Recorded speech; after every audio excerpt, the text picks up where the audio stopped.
Hello, in this video I want to show you how to fix the problem when you have stable internet connection, but you cannot use the internet like a browser or Google Play Store on LENOVO Yoga Tab 11.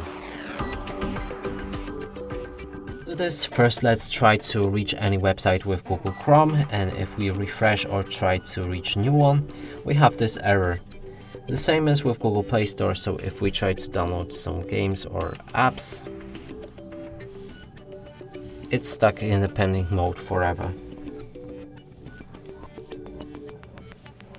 To fix this, let's cancel the download and move to the settings, then system, select time and set time automatically using network provided settings.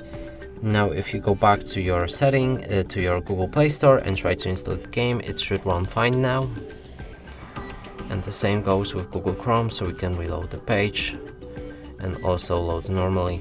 And that's it for this video. Hope you like it. Please consider subscribing to our channel, leave a like and a comment below.